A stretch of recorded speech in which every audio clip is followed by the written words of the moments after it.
What is the line of Right here. Okay. So right here. All right. Let's go right here.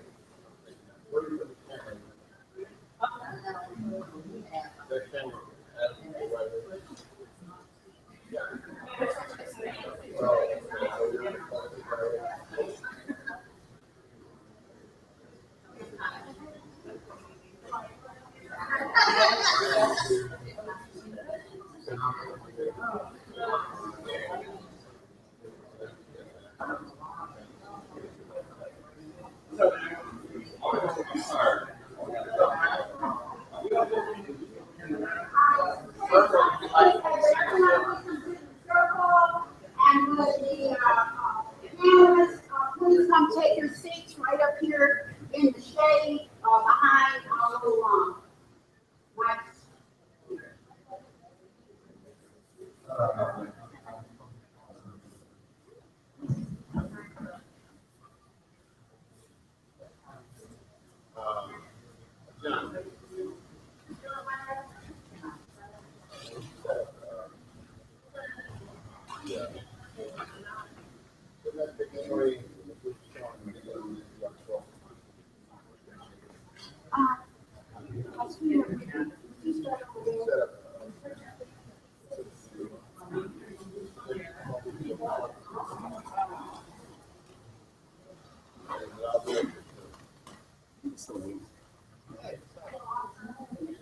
Sunday.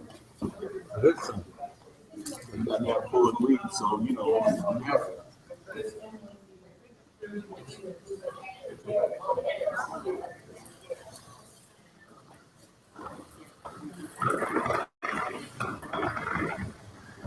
Sitting up.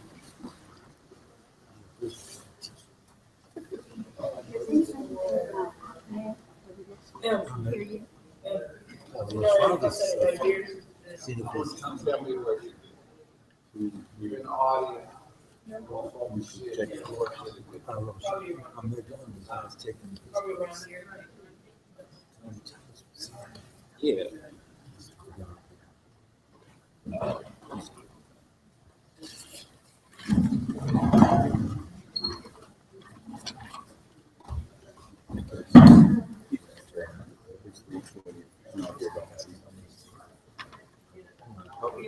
More than this. I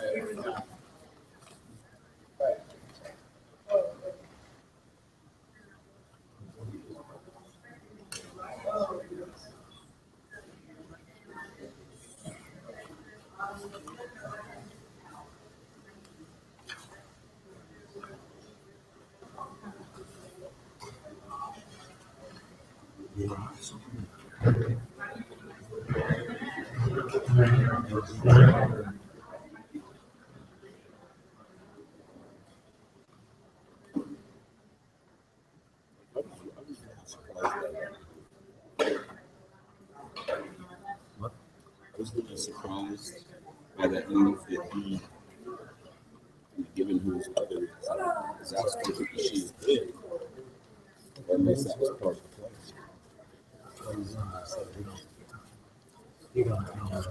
Have you seen this publicly on TV yet? I've seen pictures of him, but I've never seen him. I haven't seen him in the form yet.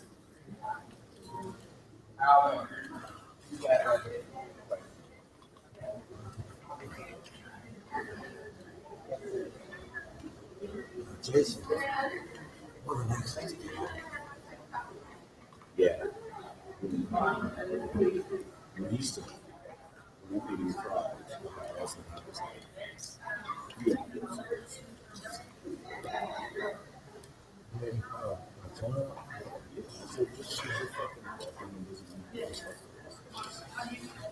and damn if he can start. We started getting mean with it. Right.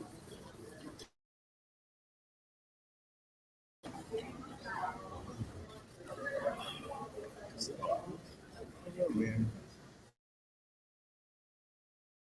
What did you think of yesterday? I don't know.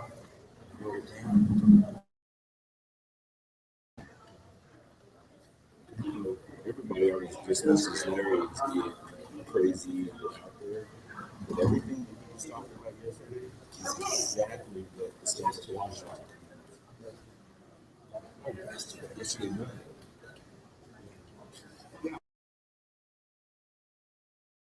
Which means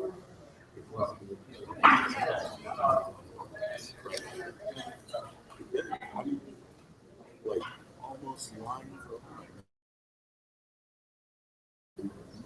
but then it's just, did you see that? Came down a month or two ago and they're appealing. It's going to go to the Supreme Court. But the state Supreme Court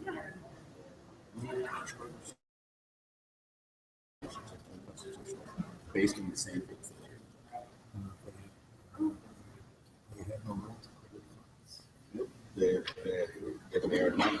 They're not part of the commons. Therefore, it was operating outside of its jurisdiction and receiving state support was a violation of public trust. Well, everyone, we're about to start this. And we're waiting for one other to join us. Welcome to KDOT and our series. And of course,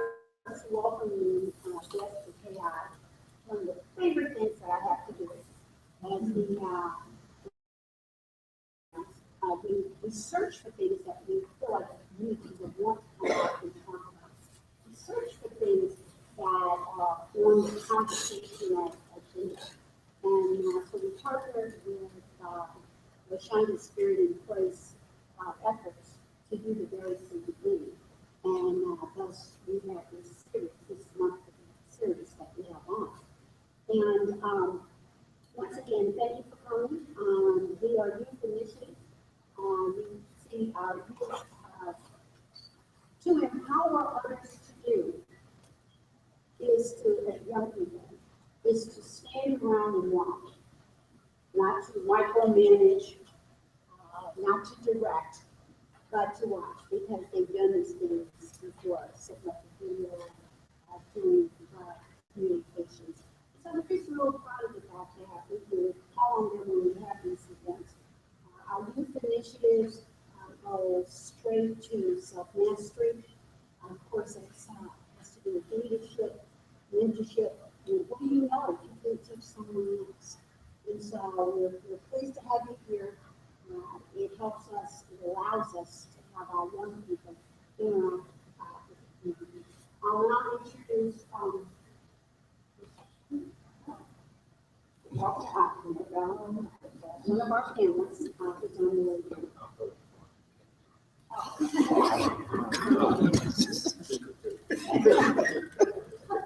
Someone's getting paid?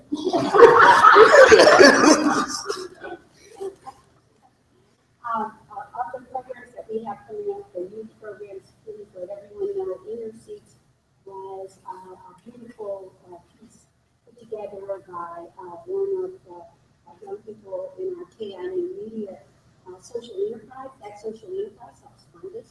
You know, the 501c3, we generally don't have the small ones don't have the large granting agencies. So we use our social enterprises to fund ourselves. The graphic artist who did this particular piece is sitting in. Okay. Young people, introduce yourself. Precious, please mention that you did this fabulous flyer. Johnny, would you tell everybody who you are? Hello, my name is Johnny Johnson. I'm 14 years old. I'm an intern at Kheprw. Here I kind of help out with video work, urban ag, and social media. I think you know this, Precious. Well, my name is Precious. I'm a graphic designer at Kheprw. And she did this beautiful flyer. Most of the other graphic artists were because she graduated from Karen. I know she didn't even mention that. She went off to file over people that had her stuck to it until she graduated. It was a good thing. There it I do. Okay. I'm Al. I work doing our marketing work at Kheprw and brand media. I also work with some of our clients for the web, graphic design, video work, and work with young people on social media. My name is Quincy Witherspoon, 18 years at Kheprw, and with the aquaponics group, a little bit of technology. And My name is Elsa Alaska. I'm 14 and this is at Kheprw. I'm part of the marketing team, which is Alabama and also social media. So the city right that's why and also this isn't all of our team, but this is a little. And Russell, would you please introduce yourself? My name is Russell Palmer. I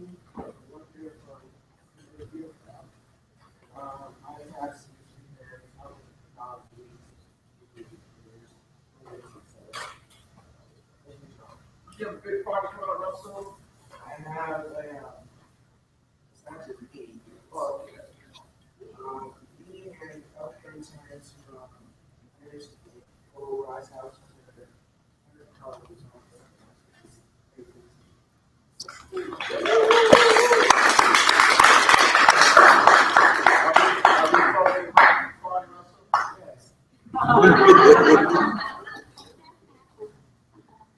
So, thank you all for coming. Lashana, are you ready to introduce the big places?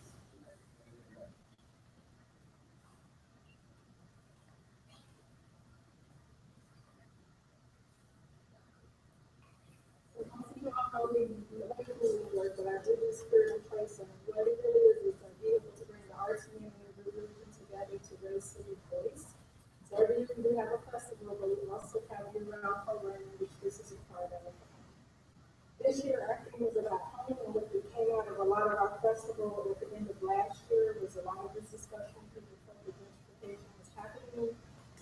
we're not hearing discussions around it, and that's how we started this series, is to give us space where at least that conversation can happen. It happened not just from the point of view of displacement, but all the various aspects of gentrification. Because it kind of happens in two phases. There are lots of things that happen before people get displaced. Sometimes you can see it as an event where Hurricane Katrina happens, the city's wiped out, or some natural disaster happens, and as they rebuild, the infrastructure that is rebuilt actually displaces individuals. So this is a really important place to think about how all those different pieces come together to kind of remove people from systems, but also create a further inequity. Because at the end of the day, gentrification historically is always about making a place better for the ones you want to come in to live in there. But we can't keep displacing people because that really leads to inequity in society. So how do we have these conversations so we can have a more equitable development? And so this series came about because of conversations we were having. So today we're talking about education. If we come back on May 22nd, we're really focusing on issues of race, class, and power and how that intersects with these issues around intergenerational poverty, as well as inequity and how it leads to being a continuous process. Hopefully we'll come back. And So, like everyone introduce who you are, who you want to lead with, and ask them why you're here today. What's going to get out of this? Our goal here at KI is to create a safe space, have critical, open conversations with each other, and as honest and as direct as possible. That's how I'm trying to teach knowledge today. So, we'll go around with that. Thank you for part of our panel. You guys have a conference. He suggested a particular video we were going to watch and sort of replace it for her voice. It's not her. We're going to start with that and then have our panel speak. And then after that, we'll engage over the conversation dialogue. So without further ado, don't speak, please. Yeah, please stay local. Greetings, everyone. My name is Kheprw, and I was encouraged by Sister Sean's story to be a first conversation. Gentrification is extremely personal to me. It's violent and it's dehumanizing. And I'm not sure how long I need to sit through. I'm Walter Marsh. I go to a lot of special events, and I had found out about this from another special event. It was a place to people they were studying the book, The New Kheprw, and they mentioned the speaker the other night. Thank you. my name is Olivia Wellington. I'm with Freetown Village and represent Living History. Thank you. How is it in the subject matter education?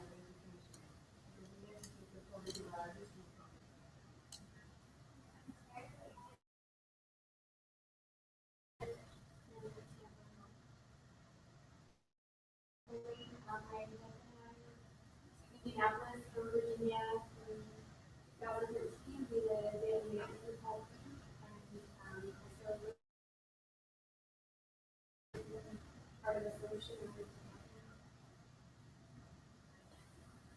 I am Xander, a citizen of this neighborhood, the intern, and we're going to help do a media collage that's building a media tool library. Hopefully, you provide some tools for educating ourselves and each other, and keeping the rent down and keeping the neighborhood so we love every place. I'm Suki, I also from the neighborhood, and I actually am really interested in how neighborhoods can make themselves better without being overtaken by like government entities and I don't know, just all the things that come into play with really neighborhoods. I'm a family issue, so the community, and I've worked here at course, that's located in the city.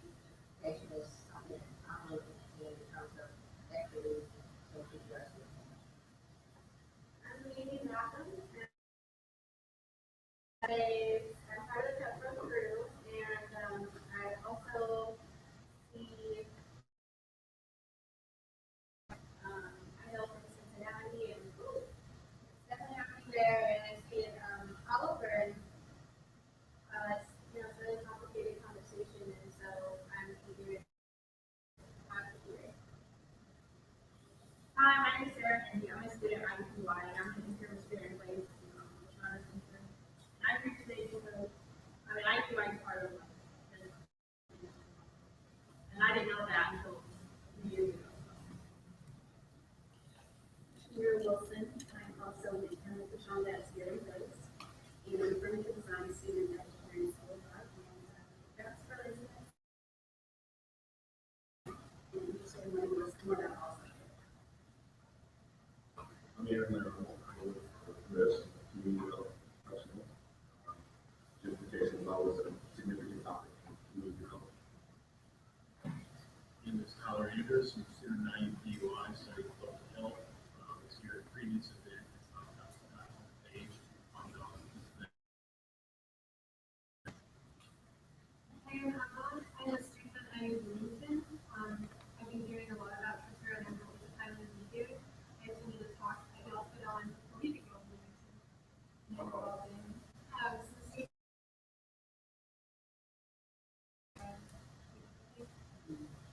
I'm Michelle Johnson. I'm a journalist and a researcher for the West so you may not be alarmed to have a notebook because I have a very terrible memory.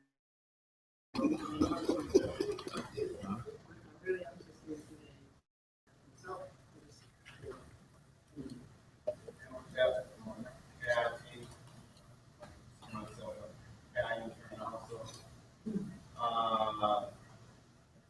That is party with every place around this question of education.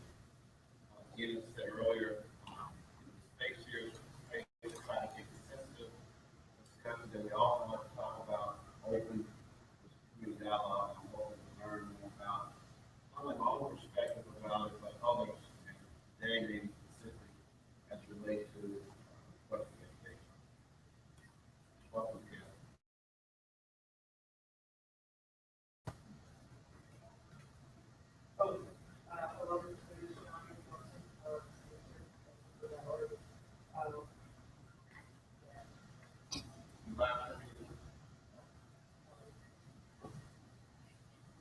My name is Alan. I'm also a member of the GI team and neighborhood resident and concerned global citizen. I'm here to learn and start to work. I'm Tim Kitson, I'm a collector, and I work at Ryan Building. I recently had to move out of my apartment.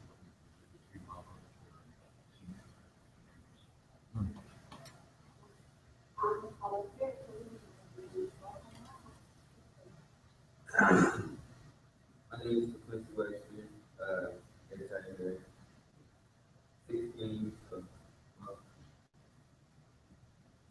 Are you live streaming? Yes. So I want to tweet my friend, instead of what I do about this conversation. There's a lot that I kept it that way. Kheprw.org, so friends, invite them, let them know that they on live.kheprw.org and be at least part of the conversation from afar. And over in the corner.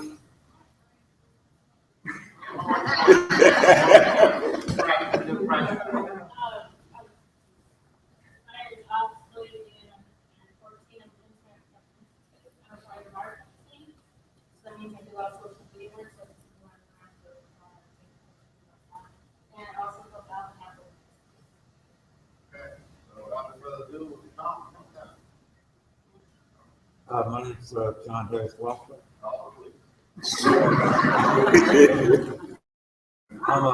I'm a Kheprw extern.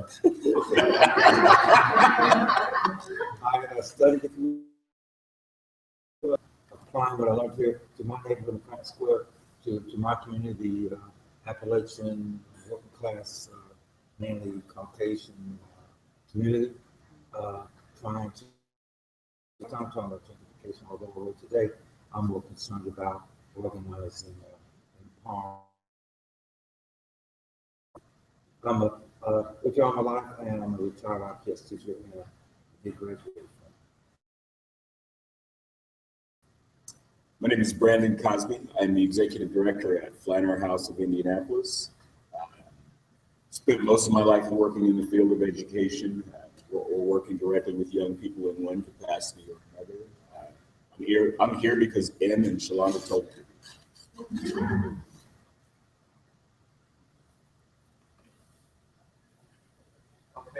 guess we'll start now with the video. Some of the 15 minutes long. I will stop. It will turn over to the panel to talk 15, 20 minutes. And we'll open it up for conversation. Thank you. I told Bernie and Leah, first of all, thank you for the invitation. And today I come to you not as a dean,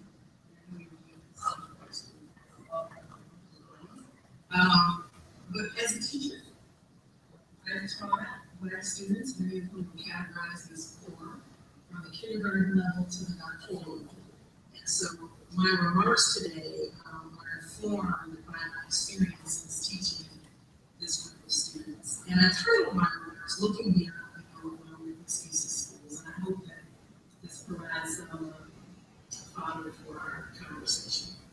Of course, the news about Flint, Michigan, I don't believe it's just about Flint, Michigan. There are many communities all across the nation that are being dangerously ignored and discarded. And we know that most of these communities are populated by the poor who are disproportionately Black and brown.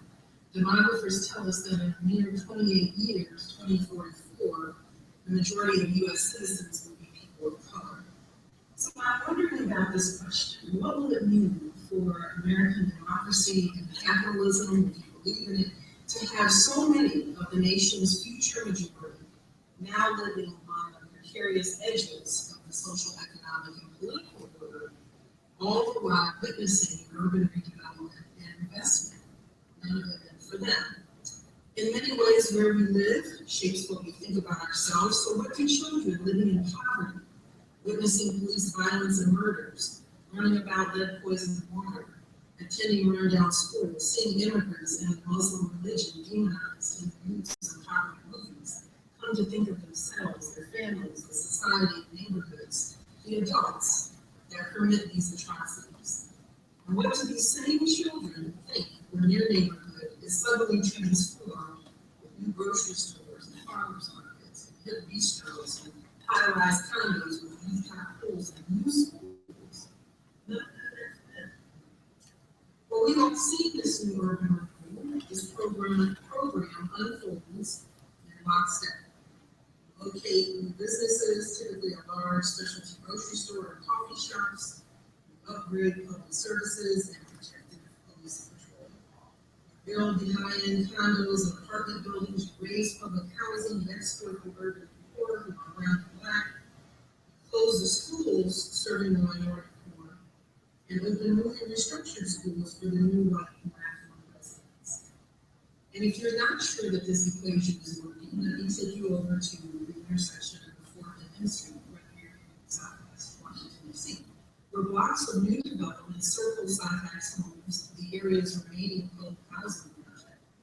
From Syfax, the children who live there can walk past $500,000 and $1 million condos, completely which contains a new coffee shop with a fireplace, boutique burger joints, and pet shops.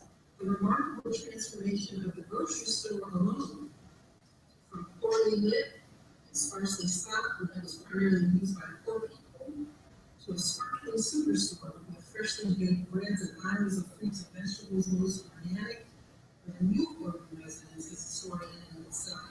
So what does all of this have to do? What does urban redevelopment have to do with the no excuses school? First, I'd like us to glance deeply embedded in the urban school reform movement. Urban school reform, I believe, is not about land development and more other things which I will discuss in my remarks. The authors of the Color School Reform affirm this in their study of school reform in Baltimore, Detroit, and Atlanta. They found that, I quote, many key oriented reform initiatives for urban schools either lived in suburbs or sent their children to private schools. Second, local control of public schools through elected school boards is supposed to empower parents and community residents. However, this rarely happens, particularly in school districts serving urban poor Black students and brown students. Too often, predators eager to exploit schools for their own benefit short-circuit the work of demonizing school and community. Mayoral control, Teach for America, education management organizations, venture capital funded charter schools have not, according to the research and garnered much grassroots support or enthusiasm among parents whose children actually attend urban schools. Because these parents, I believe, rightly view these schemes, and I use the word schemes purposely, as uninformed by their community and disconnected from the best interests of their children.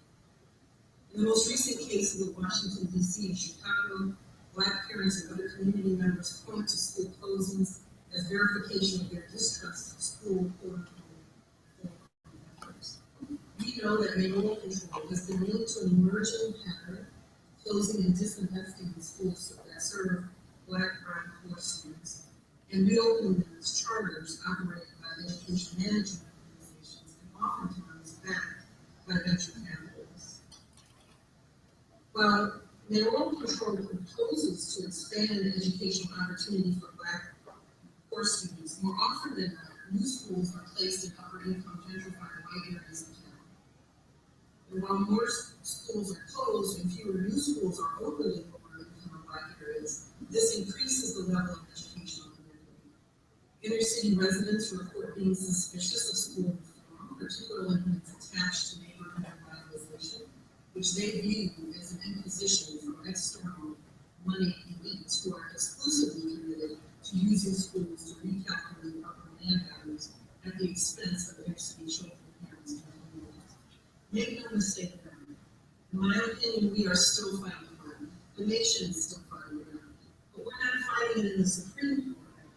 We're fighting it on Wall Street. The moral imperative to support deep and lasting change in urban communities and reclaim public schools, it can't be driven by mayoral control. It can't be driven by anti-union Black teachers displacing Teach for America, which populates schools serving Black, brown, and poor children, with sociology and anthropology majors masquerading as teachers. And while TFAers have a missionary zeal to serve, the NAACP and the Mexican American Legal Defense and Education Fund affirm that the missionary model has not been a friend to Black and brown people over the years. The Brown program is not being served. As its model declared, their program is declare failure, then close schools in poor Black neighborhoods, turn schools over to the mayor or the governor and emergency management teams, and utilize our program of independence to achieve this work. And deep and lasting change will not occur with the deep-pocketed venture capitalists-backed philanthropists who think they know what's best and push their ideas along. And I won't name the names, but we can create a hashtag called #YouKnowTheNames. But for those who are receiving money, it's different to name the names. The nation, I believe, needs louder interrogation of the hand of the modern-day philanthropist in public education. We need louder interrogation and interruption of their motives and the end. Think about this. The most prominent billionaires who are underwriting the no excuses school are remarkably undiverse. They do, however, find diverse athletic pawns, program them, and provide all the money to start these charter networks. Note, back at home, their company's leadership is not diverse. And in most cases, their workforce is not diverse or unionized, and yet they fund quick draw school startups, which can instantaneously create a public relations campaign, use in the face of Black, brown, and poor children, and tear-jerking mission statements about their own. And yet these same billionaires can't use their billions to diversify their company's leadership and workforce, or create jobs that benefit the communities captured in these cycles of poverty and neglect. Why is this so? Why can't they achieve this with their billions? There's more than 50 years of research indicating that concerted efforts to provide female heads of households meaningful employment opportunities would prevent hundreds of thousands of families from falling into poverty. We all know that once a family is in poverty, trapped in poverty, their children are dramatically worse off in terms of options for quality school and the likelihood of higher education. Why do we want to believe that venture-backed charter schools, that corporate America, that billionaires who are not friends of Black adults can rescue Black and brown children out of poverty through their venture capital-backed school networks with these highly programmed curriculum? This is when you sit, Black child. This is when you stand, Black brown child. This is when you look at an uncertified Teach for America teacher in the eye, poor child. This is how you pass the standardized test. Oh, no, not you, special needs, Black child. Special needs child. We don't accommodate the different thought control, submissive machine. And here's your slide, but it's not right. But when do you, Black child, brown child, become educated, have time for curiosity, exploration, and play, which Einstein says is the highest form of learning? When do you have time to heal from the violence that shapes contemporary poverty? When do you, Black child, brown child, poor child, have time to flourish in a contemplative and nurturing school that is not programming you not to think? When? It's 2016. When? Build no excuses, schools, and appeals and strategy. The strategy is to use the truth to tell a lie. The strategy that public schools are failing.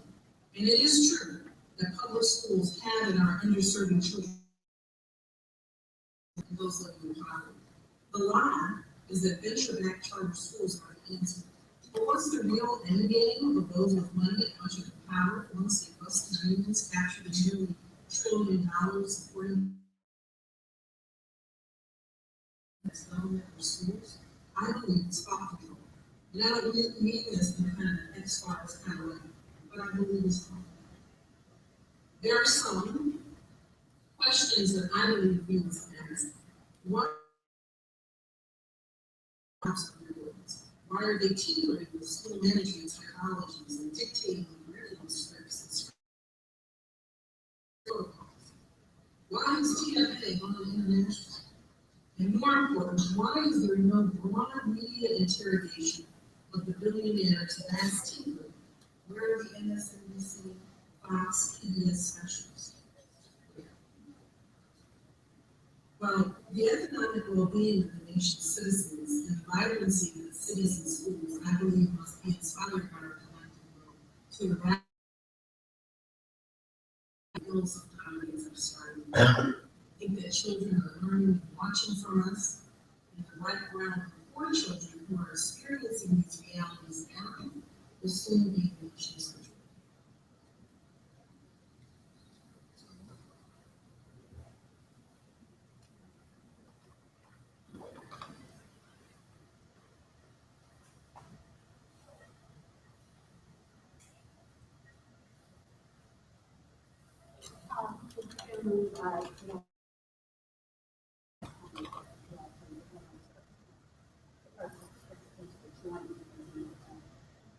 Yeah.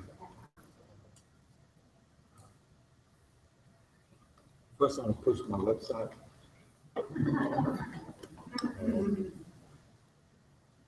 For creative, I'm arguing the internet, which is the center of creativity. But the name of my little presentation, it can be long, is Kheprw. Kheprw, who benefits from gentrification in that term? Benefits. And basically, my argument is that the gentrification is a strategy used by the top 5% in Marion County and Central Indiana. I'm not going to say the 1%. Top 5%. This is a strategy for them to maintain their wealth and power. Gentrification is what gentrification is. That's how I came up to this conclusion. How I did it, I was working on a book on local school campuses in Chicago, and I ran across this paper right here. It's by several people, and it was about the changes in Chicago by the business elites and the educational elites to maintain Chicago's world-class status as a financial center, which it is. It's a financial center, but they had to maintain it. And how were they going to do it? Well, they came up with three possibilities on how to maintain them. First was housing, which Chicago has a lot of good housing. Next was transportation, which Chicago has some pretty good transportation. And third was schools, because they mentioned schools because the argument was that the gentry, or if you will, would not send the children to the public schools. They would send them to a nice, shiny new charter school across the street that gets to pick who they want, and their kids won't have to learn how to fight either if they go to the charter school and things like that. So they wanted to provide the housing, the good housing, the transportation, but charters was the thing missing. So what they did in Chicago, as you know or don't know, they went about closing down schools. I think Ron Emanuel closed 50 last year, and privatizing. The gentry would come to Chicago and stay. In fact, I found out that the cities from Pittsburgh to St. Louis, from Minneapolis to Memphis, including uptown Chicago, are after the millennials. The young and older millennials, some who are married, some with children with 4 legs only, who are, I guess, according to Time magazine, are those born between 1980 and 2000, or the Pew Research says they are, the adult millennials are born between 1981 and 1996. So they were after these millennials in order to maintain the businesses, maintain the education institutes, maintain the workforce who was educated and professional, so that again Chicago could keep and maintain its status as a global entity. Interestingly, back in 2012, I went to a meeting where they gave Earl Phelan and Crystal DeHaan $2 million each to develop their schools. The Mind Trust and several groups there give them each $1 million. The issue was this, according to the Star, Marion County lost a net of 86,000 residents to its suburbs between 2000 and 2009. This means that 180 million in total income now resides in the 7 counties surrounding. What does this mean, and why should we care, according to the business elites and government elites? It's important to Indian survival, and as you know, a lot of that's happening down Indianapolis in particular, and Indiana is trying to stop the brain drain. They want to make sure that students who come to school for that, like Philadelphia, like Pittsburgh, Memphis, St. Louis, they're all competing for the millennium. Compete. Well, Mark Miles, who spoke at this meeting, said we won't be open for 3 things. They said Chicago: housing, transportation, and schools. Now, you all know the neck count's changing. If you've been downtown at all, Fountain Square, etc. I mean, there are a lot of apartment schools everywhere. Because to attract millennials, those are the young millennials with children with 4 legs, or the millennials that are married and have children, they need them to come to neighborhoods. Massachusetts, Fountain Square, coffee shops, art places, where educated people can finesse and hang out. And even in the neighborhoods now, the Broadway, they're playing basketball. Up in that neighborhood in particular, the white people, and I'm white, so I'm trying to be funny. The white people want to have a sense of community so bad, like black folks. They want to be able to go down, leave their porch, walk down the street, say, to another black person, or what say, hey, what's up, cuz? But they can't. They want this sense of community so bad, but what's interfering with this, rather individualism of the status quo European culture, which says you gotta, I'm competing with him, I'm competing, how can I be his homie at the same time that I want to try to get my kid into a better school than his kid and that sort of thing. But that's just an editorial comment. So we've got the housing. Next is transportation. Now, Naptown continues to have the worst bus system between here and Mars. I mean, it's bad. I live at Fountain Square, the Garfield Park. I gotta wait. I can't get a bus on the weekends. I gotta walk all the way to Raymond, almost 2.5 miles, to get a bus that comes every 2 hours. So sometimes I trip and I think I'm in Connersville or somewhere. I only live 2 miles from downtown. After 7 o'clock, poor people, because Indianapolis to me is a controlled city. After 7 o'clock, if you're poor, you ain't gonna go. The system doesn't provide, like major cities do buses all the time. I mean, I ride the bus over here. I love to ride the bus everywhere, but they don't have it here. Now, they're gonna have to because the millennials wanna walk or bus. So Indianapolis is working on transportation. Finally, Mark Miles said schools. And we know they're not going to send them the kids to IPS because they'll have to learn how to fight, or maybe some special IPS schools, or especially this shiny new charter school across the street. And so this charter school movement was a way of being a part of the housing, transportation, and school that would attract the millennials that would now work for nanotechnology, medical technology, Blue Cross Blue Shield, Lily's, all these businesses who need the millennials to come and work for them to maintain their power and status. So that's my argument. I hope I made sense.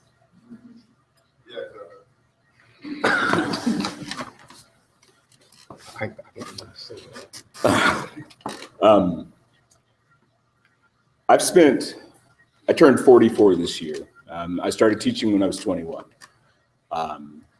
Spent 10 years in Evansville, Indiana. There, I was one of the founding members of the very first charter high school in the state of Indiana. It's a fascinating little school. Sits right on the walkway downtown.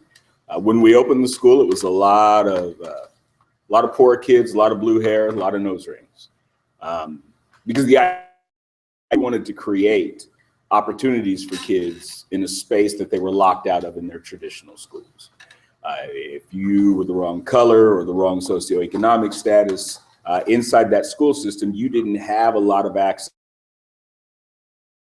that other kids who weren't necessarily even interested in those opportunities had available to them. And no one seemed to care until that first group of kids that we had, 30 kids took the AP exam in English, and 30 kids, out of 30 kids, 28 kids scored a AP exam.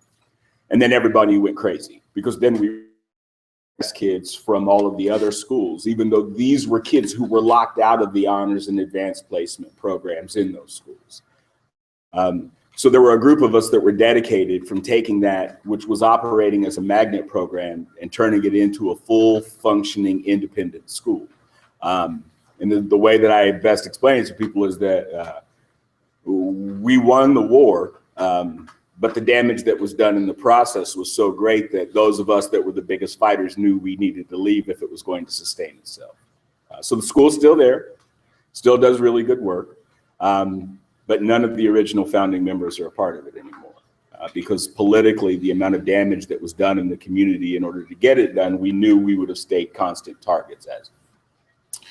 And then I moved back to Indianapolis, where I went back to my alma mater at the University of Indianapolis, where we had just received a hefty funding opportunity from both the Lilly Endowment and from the Bill and Melinda Gates Foundation.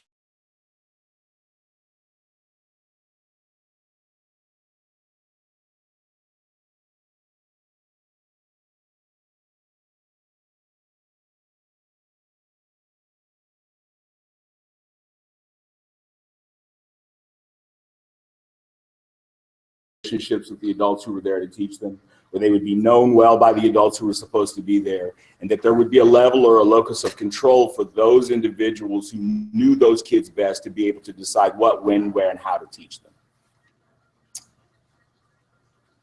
And I was incredibly idyllic in thinking about the fact that we were really going to be able to leverage this money and do something.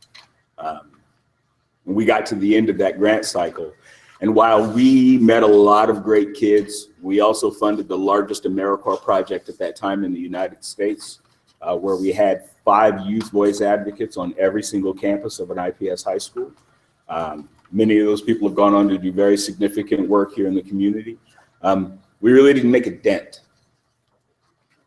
So then even more blindly, the opportunity came to go inside the district and become a principal, to create a new high school that would be kind of a beacon or a flagship school to be able to say, this is what urban education could look like. With a lot of agreements around autonomy, which is a big buzzword that folks like to use in the world of education, latitude, and flexibility. So much to the point that I was even told, look, if kids aren't performing, you don't have to keep them. And you can set whatever entrance requirements into the school that you want. But as a kid I became a teacher because I hated one. I didn't like school. But a teacher saved my life. And so I figured it was the smartest thing I could do was to go back and look for another kid that reminded me of me. So I said, no, we won't have entrance requirements. So we were the only magnet school that there were no requirements for kids to get into. I'm a firm believer that smart is not what you are, it's what you get. So my belief was that if kids were willing to come to us and work hard, we would be excellent enough in our practice that we would be able to show that all kids, regardless of where they came from, without any entrance requirements, without any test score requirements, without any of these things, that we could show what excellence looked like in Black and brown children and children from high levels of poverty. We were the poorest school in IPS, 98% free and reduced lunch. And off we went with a school that was focused on premises of justice. It was a school for law and public policy about 3 blocks from here, and did some absolutely amazing things with those kids. But very slowly, it became interesting listening to the language around the pushback that we were getting internally, not because the school wasn't working, because when I took over the school, it was the most violent school in IPS. There were 274 fights in the school the year before I took it over. In the 4.5 years where I was the principal, we had 5 fights in 4.5 years, with most of the same kids, with some new children coming in. In 4.5 years, no bells. Why? Because Black children are smart and can tell time and know how to walk. Well, how do you get them out of the hall? Well, if you're doing really good stuff in classrooms, kids go. If they know there are adults who are there excited and waiting to see them, kids go. But when people would come in from the outside and say, well, you don't have enough control here. So we have a school where there is virtually no violence. We have a school with the poorest population in the city with a 99.6 daily average attendance rate. Yet we have no control. So the issues that we began to see and we really began to understand was that the whole idea of reopening this flagship school was not really about the idea of it being for the kids who were there. It was for the kids who they wanted to attract. And so very subtly, and then not so subtly, the language began to shift to challenging what it was we were doing, even though it was effective. We had the largest marching band in the city, a school of 400 kids. We had the largest marching band in the city in a school that was supposed to be full of nerds that just wanted to debate and argue. We had a full functioning courtroom. The students ran all of the discipline in the school. If you got in trouble, you had to go to court. You were prosecuted and defended by your classmates, and every kid in the school had jury duty. We had 28 kids deputized to the Marion County Sheriff's Department. Because the whole idea was that if we didn't trust the police in the community, the only way that we were going to change that was to grow our own. So every step of the way, this was the focus. And every step of the way, there were these external pushbacks that got to the point where the argument couldn't be that the school was targeted because of performance, because when we opened the school, 55% of the kids were reading below, at least a year and a half below grade level. And in 18 months, we cut that to 20%. That the first year we opened, those 7th graders, when they took the state exam, 17% of them passed the state test. As 9th graders, it jumped to 68%. It wasn't a question of performance. So the only thing that could then be challenged was, which is the same thing that happens to our kids, There isn't anything substantive, so we will get into subjective conversation. So I was terminated for insubordination, to which my response was, well, hell, you knew I was that when you offered me the job. Because that's what you have to be in order to do the kind of heavy lifting it takes to make an urban school work. You have to break inequitable systems in order to put things in place to be directly responsive to the kids. Because if the system, the way that it was before, was working, they wouldn't have needed me to come to begin with.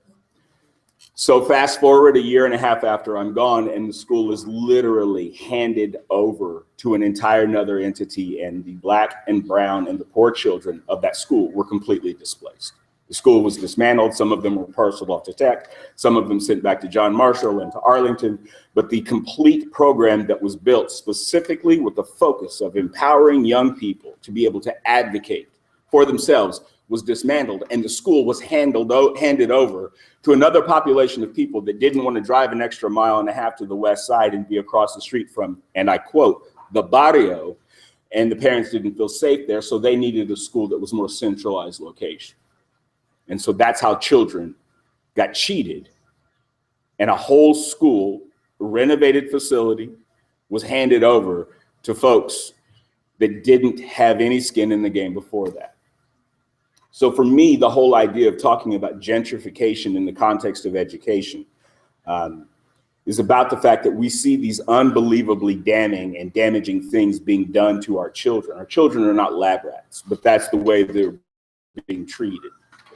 What you see across the city is that, so 2002 was the first year, and tell me to shut up whenever if I go over. 2002 was the first year that the Indiana charter law went into effect. From 2002 to 2012, more than $2 million has been allocated to charter school developers that have never opened a school. So all of this money leveraged to people who want to get together and have these very high-minded conversations about how to fix our kids, who pocketed the money and never operationalized a single institution. And yet no one says anything about this.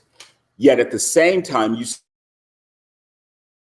in the closure of the charter schools that have been closed in the city, the vast majority of them have been schools that were locally owned, that were locally created, with locally controlled school boards, people who came from the community who had a very vested interest in their schools and in these children.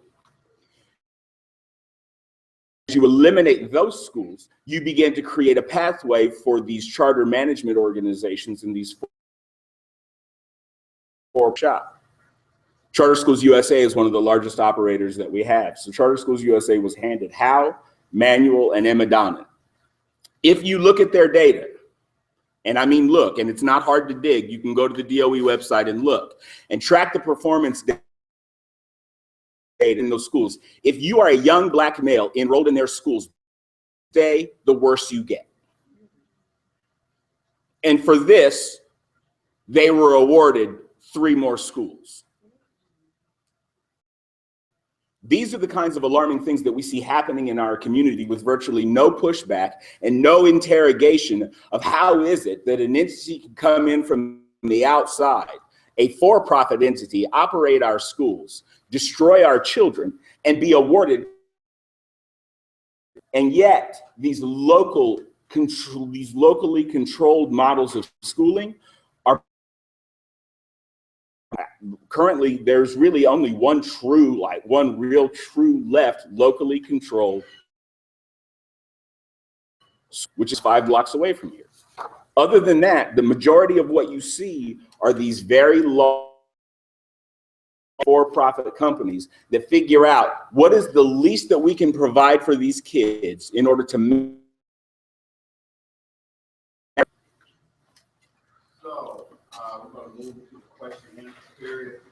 Another member of our school is coming in. Why not? I've asked why join and serve as a moderator for the discourse. Why?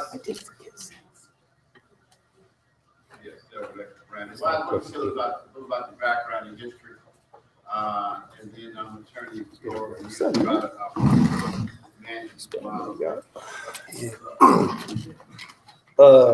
Not gonna be long. I got with KI roughly about 2007 through Khalil NY Africa. He was like my big brother. He kind of mentored me. Went off to school in Evansville, Indiana. Myself in Southern Indiana. I came back in 2010, taught at KI Community School when we were up and running for about 3.5 to 4 years that we were up. Right now, currently, I'm down the street at an actual local charter school for community learning, formerly the Project School and also formerly Project Libertas. Teach history down there, particularly historical perspectives and analysis. So it's pretty much my story. All right, so Elijah's all yours.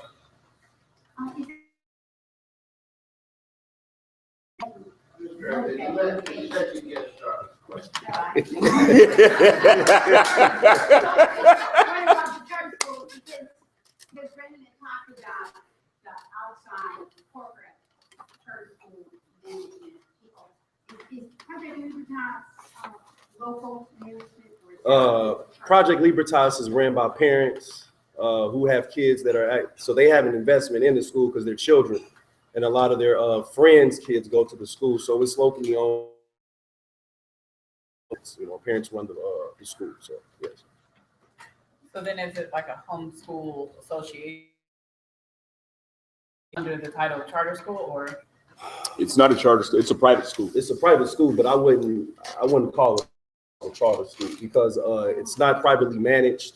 And just one point, I mean, we integrate the community. I mean, every July, we have what you call a curriculum summit, where we try to develop a CGQ. I forget the time where it's called, but we're trying to develop a theme that the school is trying to build a curriculum around for that particular year. So anybody from the community can come, I mean, can give their opinions, their advice, whatever. So no, it's not a charter school where some outside entity comes in and starts to demand and create these initiatives and programs that no one can live up to. No, so the parents and the community have a large, huge say. So starting off with questionnaires, so does anybody? My name is Ariana. I'm a local journalist. I also went to school in Evansville from Minneapolis, but was there for the past 5 years. It's interesting you worked with, is it SIG school? Mm-hmm. Okay, so was that school ever minority predominant at all? Just because as a college student, I'm not a native of Evansville, but I had a friend or two that went there, but they were like, no, it's just sea of pretty much white faces. So yeah, it was never a majority minority school. Okay. That's what you're asking. Yeah. We had a higher proportionate rate. I mean, if you don't know Evansville, it's a very interesting place. So let me just give you a little bit of a history. So there are 6, I think, high schools now, 7, counting. You have 6 public high schools, and then traditional public high schools, and then you have 3 parochial high schools. And then you have this charter high school. So Signature School kind of sits literally downtown in the middle of all of it. So 80% of all of the people of color in the entire city live within a 1.5 mile radius of each other, downtown, like just southeast of downtown, right? So what we discovered was that when we opened the school up as a magnet program initially, so the kids that we had coming, so we had a higher percentage of poor children and a higher percentage of children of color enrolled in our advanced placement and honors courses who came with stories programs back at their schools. And so it has never been, the most racially diverse place. Evansville isn't, except for that one pocket. I will say that the school that I went on to run after I left Signature School was an alternative high school that sat in the middle of a park right downtown. And it was not an alternative school in the sense that we think about alternative schools around here. It's more about the alternative schools that you'll hear John talk about, where it's literally an alternative model and structure for learning. where we did have a higher placement and interaction. You couldn't be sent there for disciplinary reasons. You got to choose if you had enough of your school that you were in and you wanted out, you could apply to come to this place. And it was literally a completely experiential kind of project-based learning environment. So we were about 60% African-American. But no, that school, and part of the challenge with it was, and it's historically that kind of an issue where we have, I was the director of the largest speech and debate team in the country at Wrights High School. So you can imagine what my experience was, right? So I'm up on the hill, right? 180 kids on my speech team. And in 5 years of being the coach there, I had one black student. Right. And the challenge, it wasn't that there weren't other black kids in the school. I couldn't get them to join the team, even though a black man was running the program, because they would come in, look in the door, and they wouldn't see anyone else who looked like them, and they'd turn around and walk away. And so that recruitment and that process of trying to bring more kids in, even if there aren't kids who already look like you there, is an uphill battle constantly. Yeah, I wonder just because of the location of the neighborhoods, how close they are to say they're not there. Right. So your story about the school in Evansville, at least the start, was really encouraging. It's that and people know how to, how to run a good school. You know how to take back your power. You said something about external pushbacks. And so I guess my question is, since you've been through this so much, how do we take, because the way I see it is, really valuable communities, and all of the value in the communities is being extracted by the central government or the cities, and it's not getting put back into the community. So how does a community empower itself and keep itself from those external pushbacks, or take back that power? Well, a phrase that I use with people all the time is the first thing that folks have to understand. You can't look to the people who created your problems to be the ones to solve it. Yeah, definitely. Right? So until that becomes a universal belief inside a community that says that in order to be able to restore and vitalize our community exists among us, right? So, and that's not to say that you don't bring outside resources and work with outside agencies, but it is externally of let's go look across the country to see what someone did with kids that don't look like ours. Those are the kinds of things that we as communities have to battle up against. And the other part of it is communities know what their options are. I mean, so for example, to be able to create, what happened with the project school, which is, a school that was very near and dear to my heart. My son, who was 12 years old, attended that school, and 3 weeks before the first day, it was closed with no warning. That was 5 years ago. 5 years ago, every month, there's at least one day where he breaks down in tears, still, because he's not over the fact that was ripped away from him that way. And so part of the push is getting communities to begin the capacity for more locally owned and controlled and developed schools. And then I have this. In fact, why is that now? Now for the closing project school. When the project school closed, parents and others folks interested in that model said, well, we're going to continue to educate our children, and that's how that piece came up. But for me, I want to raise the question that came up in the video, and I think John was that a lot of this is development. Yeah. And that you guys can talk more about how poor communities, black communities, is really about money and economic opportunity. And also development comes, promises are made, and when it's all said and done, people who live there, who stay there, dealt with the crime, dealt with drugs, dealt with advanced houses, are displaced and don't have opportunity. And so we're often promised that if we do this and we do that, and we agree to this, we agree to that, then later we're going to get some kind of benefit from that. And the older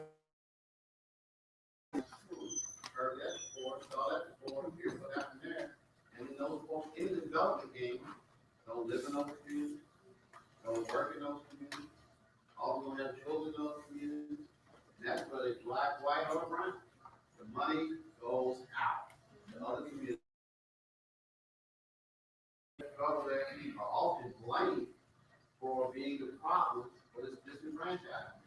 Long-term historical racism and structural corporate capitalism that has exploited our communities and continue to do so. So what is it that communities can do to raise those kinds of questions? To say, oh, wait a minute, we're not going for that bamboozle trick this time, because you got it last time, the time before, to make sure it's poor people of color are included on the front end, not on the back end, not maybe later after this happens, that happens. What are the things that we can do as a community to try to build in some equity for right now, and not for years? I got an idea. Okay. We can invite someone from LISC to our meeting, which we had. This chart here was put together by Dr. Nate Williams in order to try to understand the NEO plan, which is the Mind Trust plan for charter schools in Indianapolis. The Mind Trust, initial Mind Trust plan didn't work. They came up with the NEO plan. It didn't work. Now the Mind Trust is using the ultimate plan. We just buy the school board. So they bring Stanford children in and other people, and they literally bought the school board to get them to promote their issues. So we can see here, as I mentioned, in Chicago, it was the business and government and political elites who wanted charter schools to attract the millennials, to keep the top 5% in power. And we see here, this is old because he's no longer the superintendent, and Jason Close is no longer here. Ahmed Young was supposed to come. He's the new mayor. But we can see LISC here as an entity. Now, everybody remember that President Obama was a community organizer. Remember Chicago, he went out and community organized, and people were critical of that. Now, in Indianapolis, we don't have community organizing, we have corporate community organizing. We have the corporate coming in here with all their cheese, all that wherewithal, hiring the best smart people through LISC with these so-called quality of life plans. And I've been a part of more than one, and I'm now down on the South Side quality of life plan, which I'm doing what I think Emma's talking about. I'm arguing with them to put within the fabric, within the DNA of the system, effort from the beginning, not on some task force hoping that it'll happen on a task force, but money and effort and research and time into getting those to come to the quality of life plans who would most benefit from being a part of the life plan, but who most likely historically are not the type of people that goes to these meetings. Because who comes to the quality of life plan? The business elites, the educated people, the business owners, the landowners. They know how to organize, look out for their same interests. And of course, that's what LISC is trying to get there, because I think the top 5% of Marion County, Central Indiana, need LISC to organize the community, to gentrify the community so that they can maintain their wealth and power. So I'll let people know, hopefully, what happens with the Southside Quality of Life Plan, for me demanding that they make an effort, not by chance, but a conscious, intentful effort to get all citizens that live in the South Side involved. Well, and the problem that I have is we get mad, but we don't stay mad. Something will happen. A kid killed. We'll do a drive-by prayer vigil. Folks will make signs. 2 weeks later, we're done with that. And I know it's a problem, but I also know I'm not smart enough to know how to solve it, because I've been thinking about it for a while and I don't have any clear answers. I've been a part of a couple of different community of life or quality of life plans. And I will say that the two that I've been a part of, my experience with corporate funders or whomever have been exponentially different. Because I will tell you that the people who are at the table in the Northwest quality of life, ain't no rich folks. It's community people. And they are the fightingest bunch of people. I went home after the first meeting and I said to my wife, I was like, these people throw down. Like, I thought I, could get hot. Like, I watched like borderline like, and then they'll go at it and then hug in the parking lot and talk about, well, get ready because I'm coming back next week. So there's a collective fighting in that.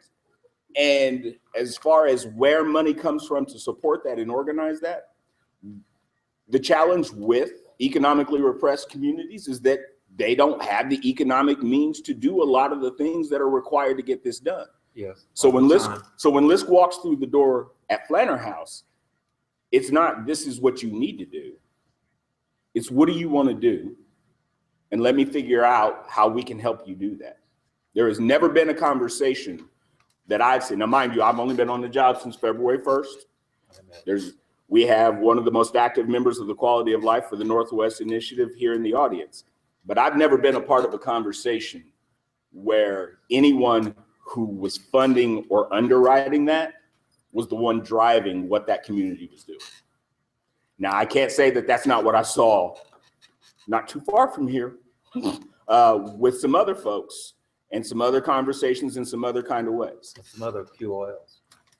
My question is about local control. So I want to know how you define local control versus community control, and and if you define them differently, how do we move from local control to community control, community empowerment, community voice? Because I see those as different, and I want to know how you define them. Are you asking me? What we've done on the South Side is co-opted, if you will, the quality of life model. And we created what we call the Southeast Working Class Task Force. Not only are we, the working class people, affirming our existence by saying, here we are, we're proud of being working class, we're going to be looking out for our own interests. We're affirming. This is the first step. You have to affirm yourself and that we are here and we deserve to be recognized. And KI is an example of that. It affirms your existence. That's the first step, by being glad that you have this opportunity. And then what we're going to do is use the quality of life plan model to create a task force. And that's what I'm trying to do on the South Side. I want a diversity task force created, not because the task force they form, and as you know here with the education task force, we worked on that for about 1.5 years. And just before it was supposed to be implemented, the Children's Museum threw it in the trash can. And luckily, Paulette found it and put it in the youth engagement. There's no guarantee that a task force is going to do what it says it's done. There's no guarantee that the convener, who is not supposed to be a part of the process or control that, because that's what the Children's Museum did. And if you look at their quality of life plan, their education thing is nothing like we talked about. So what we're trying to do there is make sure that there's effort for training, money, initiative, research to do what exactly you're doing and have people talk about it all the time and get those involved who are least likely to be involved, but who would gain the most from being involved. I'm not against the other people being involved. What we're doing, and we're doing that through keeping the working class history in the Fountain Square, because it's been gentrified. Street over there, they used to be black, it's still black, somewhat black, it's being gentrified, it's gone. And people may not know 20 years folks lived on Hospital Street where I grew up. We also want to get rid of poverty, and we also want to get people involved in the Congress. So that's what we're doing, and that's what I'm doing with the South Side community. So do you define local control and community control or community voice as the same thing or different? You're making me think. I don't know. When I use that term, I mean it interchangeably. Yeah. And the best example that I can use is that when we started the project school, that board, there were 9 members on the board, all but 2 members of the board lived within a 2-mile radius of the school. So when I say local, I mean, I can probably walk to your house if I need to get to you, right? Not like, well, I live in Indianapolis and where I really live is I can't believe it's not Indianapolis. So for me, those terms are interchangeably, because what I mean is that we have immediate accessibility and that you understand contextually the issues and the challenges of a community because you're a part of it. Does that make sense? I have two questions. Well, my kids attend charter schools. Like I said, charter schools are good or bad. My children attend Kheprw, and I love it for what they do for my children. And I'm a super advocate for my kids. I'm there at school. I make sure that everyone knows who I am and all that. So like I said, charter schools are bad, or are you saying they're good? And my other question, and I'm very new to this. What do gentrify? I don't know what that word means. So can someone explain to me what does that mean? Sure. I'll answer the first question for you. Yes, sir. There are good and bad charter schools, right? And there are models that as a Black man, I have a problem with. And there are models as an educator, when I really think about like how I define education, like not like you being taught to be able to pass a test or remember certain things, right? See, I raise my children to be activists. If Archie Manning can raise Super Bowl MVPs, I can have a household full of Huey Newtons, right? So I have to think about where my kids go and how that is impacting where it is that I see the trajectory of their lives go. Okay, so for me, there are good and bad. But it's really, as a parent, it's just what you said. You're super active. So even a school that probably doesn't really kind of meet all of what that standard of expectation is, if they know that you're the mom that's going to come through the door and hell's coming with you, odds are your babies are going to be okay. Does that make sense? I was in South Africa and about a year and a half ago, and you know the Black South Africans are running their school system. The white South Africans are not. And so they're trying to get young people to come to their system, and they still reject it. And they use James Baldwin's concept. James Baldwin said, education for white people is indoctrination. Education for Black people is subjugation. So it really don't matter.